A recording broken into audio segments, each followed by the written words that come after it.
Hulk Hogan, the larger-than-life figure who helped launch professional wrestling into the mainstream, has passed away at the age of 71. The Clearwater Police Department confirmed Hogan's passing in a press conference earlier today. According to authorities, the Hulkster had died at 11:17 a.m. on July 24, 2025. Just before 10 a.m. today, Clearwater Fire and Rescue, along with the Clearwater Police Department, responded to a house in the 1000 block of El Dorado Avenue for a medical-related call.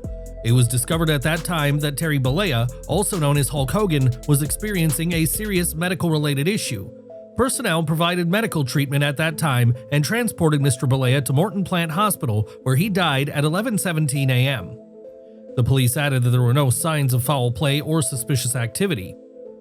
The Clearwater Police Department is conducting a death investigation, which is standard in these types of cases.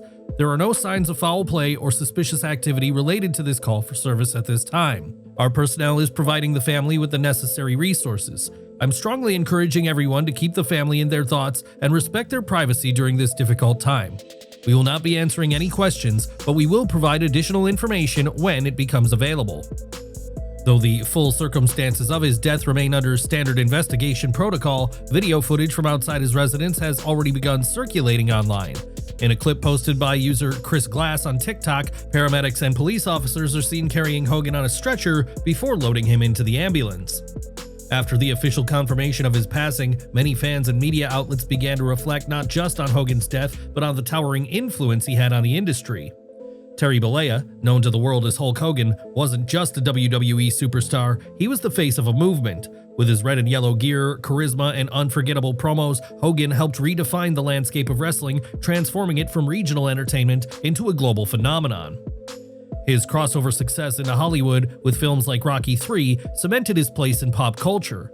His influence expanded beyond wrestling rings to TV screens, toy aisles, and cereal boxes. Hogan's fame during the 1980s and 1990s was unmatched. In recent months, fans were worried as reports of Hogan's health surfaced again. Old injuries, mounting surgeries, and rumors of a serious condition painted a sobering picture of the man who once claimed to be immortal. In June 2025, rumors spread that Hogan was near death after a heart-related emergency. Bubba the Love Sponge claimed he had suffered heart failure, but those reports were refuted. PW Insider confirmed that Hogan had recently undergone neck surgery, one of several over the years, due to damage from his iconic leg drop. Sky Hogan later insisted that her husband's heart was strong and that he was recovering. Just 2 days before his passing, several media outlets noted that Hogan had lost his voice, and we've covered that in detail in our previous video. Check the description field for more details. As tributes poured in, WWE and its biggest names acknowledged the massive shadow Hogan cast over the wrestling world, with heartfelt messages marking the end of an era. The official WWE account released a public tribute. WWE is saddened to learn WWE Hall of Famer Hulk Hogan has passed away. One of pop culture's most recognizable figures, Hogan helped WWE achieve global recognition in the 1980s. WWE extends its condolences to Hogan's family, friends, and fans. In a rare public message, Vince McMahon also paid tribute to his longtime business partner. Their partnership in the 1980s was the foundation of WWE's national rise, and McMahon's words carried emotional weight. Taking to X, the former WWE chairman reflected on Hogan's legendary career and the impact not only on the wrestling world, but pop culture at large. McMahon praised Hogan's unmatched drive and commitment to entertaining fans for decades. This heartfelt tribute marks a powerful moment between two men whose partnership changed the face of wrestling forever, and with Hogan's passing, McMahon's words are being felt deeply by fans everywhere. Triple H also honored Hogan, stating in his message that Hogan was a rare kind of superstar, one who truly loomed larger than life. He praised Hogan for being a global inspiration and a true original in wrestling history. Madison Square Garden honored Hogan with a massive tribute, lighting up the arena front with an image of the legend above a crowd and the words, "Rest in peace Hulk Hogan, 1953 to 2025. For generations of fans who saw Hogan headline unforgettable nights inside MSG, the tribute felt deeply personal. From fellow legends to world leaders, the outpouring is overwhelming. U.S. President Donald Trump called him a strong, tough, smart, and kind friend and praised his speech at the Republican National Convention as one of the best moments of the event. In a heartfelt interview with TMZ Sports, Ric Flair addressed the passing of Hogan and immediately pushed back against the long-standing narrative that they were adversaries. While their on-screen clashes became iconic, the Nature Boy made it clear their off-camera relationship was nothing but real friendship and respect. Flair went on to describe the unique chemistry they shared inside the ring, acknowledging that while it was different than his legendary matches with Ricky Steamboat, it was equally impactful in its own way. Hollywood legend Sylvester Stallone also paid tribute to the late WWE champion. He shared a heartfelt post on his Facebook account expressing his sadness over Hogan's passing and recalling the first time they met, when Hogan was just 26 years old. In Rocky III, Hogan delivered a memorable performance as Thunder Lips, a flashy and over-the-top professional wrestler. The role came before Hogan became a global wrestling superstar and played a key role in boosting his early popularity. Stallone described Hogan as a great person and a true showman whose talent helped make Rocky III something special. He added that his heart is broken over the loss and that he still finds it hard to believe Hogan is truly gone. Eric Bischoff, visibly emotional on Fox News, said he found out about Hogan's passing while watching TV. He highlighted Hogan's spiritual growth in recent years, referencing the heartfelt video of Hogan's baptism with his wife Sky. When asked if Hogan's new wrestling venture, Real American Freestyle, was still on, Bischoff replied, "The show goes on, brother." Even wrestlers who once had heat with Hogan have taken to social media to post respectful tributes, showing that in death, even long-standing grudges fade. Fans who watched Hogan return for the Netflix debut of WWE Raw on January 6th saw firsthand that his legacy was no longer untouchable. Accompanied by Jimmy Hart, Hogan was booed out of the Intuit Dome as he tried to reintroduce WWE with his Real American beer. The moment served as a stark reminder that his legacy, though historic, was tainted. Still, for all the praise and celebration of his career, Hogan's legacy also included moments that were impossible to ignore, moments that shaped public perception in ways both dramatic and divisive.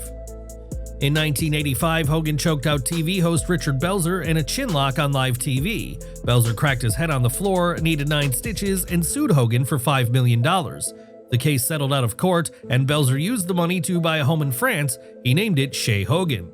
In 1994, Hogan's sworn testimony in the steroid trial saved Vince McMahon from prison. He admitted to taking steroids but denied receiving them from McMahon or WWE doctors, which ultimately collapsed the prosecution's case. In 2013, Hogan sued Gawker for posting clips of a private sex tape. While he sought $140 million, he received a $31 million settlement after Gawker filed for bankruptcy. Outside the spotlight, Hogan's personal life was just as headline-grabbing, filled with relationships that played out as publicly as his most famous rivalries. After marrying Sky Daly in 2023, Hogan seemed to have found happiness, but it was his third marriage. His first, to Linda Claridge, lasted 26 years. It ended after allegations of infidelity surfaced during the filming of Hogan Knows Best. Linda filed for divorce in 2007, and Hogan later admitted the ordeal nearly drove him to suicide before Layla Ali talked him out of it. His second marriage to Jennifer McDaniel lasted 11 years, but was filled with public tension. She stood by him during the Gawker trial and the fallout from his racist rant, only for Hogan to announce their divorce via a tweet with his new girlfriend in the photo. But perhaps more telling than any of Hogan's marriages were the fractures within his own family. The Hogan family's reality show may have ended, but the dysfunction did not. Linda recently slammed Hogan as a sex addict and accused Brooke of alcoholism and estrangement. Brooke shot back, accusing Linda of mental abuse. She did not attend her father's wedding to Sky and has cut contact with the family. Nick Hogan has had legal issues of his own. After crashing a car that left his friend seriously injured, he was convicted of reckless driving and placed on probation. Despite his troubles, he remained close to his father until at least 2023. Even as Hogan worked to rebuild his image, one moment in 2025 would leave an irreversible mark on his career and relationships with fans forever. Hogan's public downfall began on July 24, 2015, when the National Enquirer released transcripts of him making racist comments about his daughter dating a black man. His comments, graphic, hateful, and unapologetic, caused immediate backlash. WWE scrubbed him from the records. Hogan later claimed that he used the language he was raised with, but fans didn't buy it. They never forgot, and every attempt to bring him back was met with resistance. And now, as the wrestling world takes a breath and looks back, we're left with a legacy as complex as the man himself. Hulk Hogan's story is one of triumph, controversy, legacy, and loss. From shaping WWE into a global empire to becoming the center of legal scandals, Hulk Hogan lived a life bigger than the ring he made famous. How will you remember Hulk Hogan? A hero, a cautionary tale, or something in between? Share your thoughts in the comments. Enjoying the video? A quick like goes a long way in helping us grow and deliver more wrestling news you care about. Back to our daily news now, as Jimmy Uso could be on the verge of a major brand shift in WWE. According to a new report from WrestleVotes Radio via WrestleBinge, backstage discussions are heating up about moving Jimmy to Monday Night Raw after SummerSlam 2025. The update came from hosts Joey Votes and TC, who addressed the situation during their latest episode and cited internal conversations within WWE. There are backstage discussions to have Jimmy Uso move over to Raw, a source reportedly told WrestleVotes. If finalized, it would be Jimmy's first full-time run on Raw since the 2019 Superstar Shakeup, where he and his brother Jay made the jump from SmackDown. The timing could also be deliberate. Jimmy's real-life wife Naomi is currently part of the Raw roster, which could open the door for a reunion or intertwining storylines on screen. A move to Raw could give him a fresh direction, either as a solo star or by building a new alliance away from the traditional bloodline structure. With SummerSlam around the corner, all eyes will be on Jimmy's next steps. Will he break away completely and start over on the Red brand, or will unfinished business on SmackDown hold him back? We have some significant news about Rhea Ripley, as WWE is planning a major character shift for her in the near future. Since losing her title to Io Sky, Mommy has remained in the women's world title scene, and she'll be getting her 5th shot at the gold at SummerSlam in a triple threat match featuring Sky and Naomi. However, after a period of being neutral and remaining in the same position from a character's perspective, WWE is now contemplating a shocking heel turn for Ripley. PW Torch has reported that WWE Creative is seriously exploring the possibility of turning her as early as SummerSlam, especially if Naomi retains the title. This is especially true if Naomi retains the gold by pinning Io Sky, as that finish would leave her without the title while also being unable to pin Sky, causing frustration that might boil over. Ripley snapping and attacking Sky would secure a heel turn for her, which would also benefit her long-term feud against Liv Morgan, as that would flip the dynamics between them. Morgan has been a chaotic heel against Ripley, who has been the fan favorite, but swapping that would allow Morgan to return as a sympathetic babyface. On top of that, Ripley becoming a heel would open up the possibility of her being switched to SmackDown, which would not only refresh her character, but also open up fresh rivalries against the likes of Tiffany Stratton, Jade Cargill, and Bianca Belair. This move would get the best out of Ripley heading toward WrestleMania, opening up a major match against Belair, which would be an attraction for the event. Nothing is confirmed regarding the heel turn at this point though, but it's clear that Ripley's direction is being closely monitored by WWE, and the spotlight being on her at SummerSlam would be the ideal time to pull the trigger on this moment.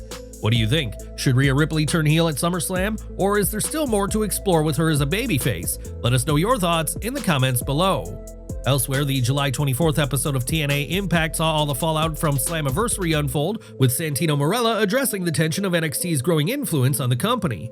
That is clear by the fact that 2 of TNA's biggest titles are currently being held by WWE superstars, which led to the Knockouts champion Jayne appearing.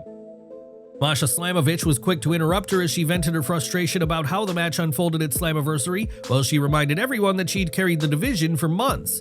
Masha then demanded a rematch, which Marella was more than happy to grant for July 31st while he acted as the Director of Authority. Jayne had made her point clear though, she's here to dominate the Knockouts division, as the NXT star claimed that she will redefine the legacy of the Knockouts title. Jayne did acknowledge some former champions such as Gail Kim and Mickie James, but at the same time, she believes the title will ultimately become synonymous with her name. Jayne took aim at the current roster as well, claiming the undeniable Diamond is constantly suspended, while she claimed that the Elegance brand is anything but that. Jayne also said that Rosemary and Victoria Crawford belong in an asylum, while she told Xia Li to stick to MMA, making it clear she's not a fan of the TNA Knockouts division. The NXT star will have to put her words into action next week though, when she defends the gold against Slamovich, as she gets to prove whether she's truly going to dominate the division or not. Despite Marella addressing NXT's growing influence on the show, this week's Impact featured the debut of a former NXT star in Jakara Jackson, who is working under the name of Mara Sade. She was the mystery partner for the Inspiration, with the trio taking on the Elegance brand, and Sade was given a warm welcome to TNA from the fans.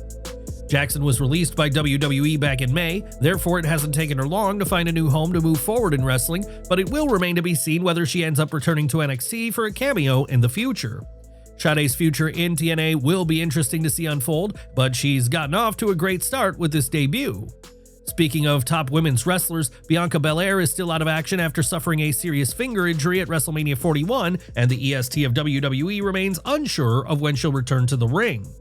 Belair broke her finger in 3 places against Io Sky and Rhea Ripley, and the healing process hasn't been a simple one, much to the frustration of her and the fans. Belair spoke to CBS Sports' Shaquille Majuri about the situation, admitting that the problem is largely due to mobility issues. I broke it in 3 places and the joint. It healed, but it won't bend. You can't wrestle with a straight finger because it'll break again. I can't even sew right now. I can't even make gear. We're on the end of this healing process, so we might have some time, but you never know, crazy things happen. Belair has remained on television since her injury, but she has not had a single match since WrestleMania, which WWE has had to work around. She was most recently involved in the storyline between Naomi and Jade Cargill, where she got to work as a special guest referee at Evolution. However, WWE isn't rushing her back to the ring at this point. I needed this break. I've been going for the past 5 years non-stop in the title picture, filming reality TV shows and appearances. I think I had over 300 appearances in 1 year. Belair is now waiting to see whether or not she'll need surgery to fix this issue, though she hasn't ruled out the possibility of appearing at SummerSlam. The multi-time women's champion isn't scheduled for a match at this point, but having her appear on the show would be popular with fans. It's currently a matter of when and not if Belair returns. However, the current focus is on getting medically cleared so she doesn't cause another injury. Do you think WWE should keep Bianca Belair on TV while she recovers? Please share your thoughts and feedback in the comments section below. Elsewhere, a major CMLL return has been confirmed this week as MJF is set to challenge Averno for the CMLL World Light Heavyweight title during Viernes Espectacular on August 1st.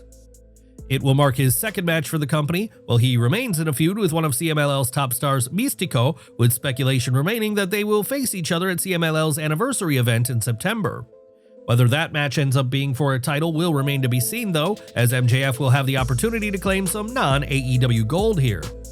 There have been rumors that Goldberg is going to continue wrestling in AEW to have one final match, but it appears that may not be the case. According to WrestleVotes Radio via WrestleBinge, there has been no talks between AEW and Goldberg as of late, with neither side reaching out to the other. On top of that, Goldberg is still technically under contract with WWE, therefore he isn't technically allowed to make any moves to another promotion without breaching that. Goldberg isn't the only wrestler who's recently retired, as Sonya Deville has also announced her departure from wrestling following her WWE release. Deville spoke to Chris Van Vliet, where she confirmed the news. And we're ending with WWE, as fans were left disappointed after Evolution, as Saraya didn't make a return to the company as some people had hoped, but there was a clear reason for that, and WWE didn't want her. According to Bodyslam.net, WWE currently has no interest in re-signing Saraya, despite her vocal openness to return in the near future. Saraya didn't return to WWE at Evolution 2, and now there's a clear reason why, because WWE never had any plans to bring her back in the first place. At this point, WWE hasn't held any internal conversations about Saraya and was never considered for a return at Evolution, despite the rumors. Fans had been convinced Saraya was going to appear before the show, with one fan even stating they knew that she was on a flight to the event due to the wrestler being quiet on social media. They ended up joking that Saraya had flown to Hawaii instead, and the former Divas champion even apologized to fans while stating that the love from them had made her emotional. Saraya's made it clear that she would answer a call from WWE, but people will be disappointed to hear that WWE isn't interested in bringing her back, regardless of her popularity with fans. Do you want to see Saraya brought back to WWE someday? Please share your thoughts and feedback in the comments section below.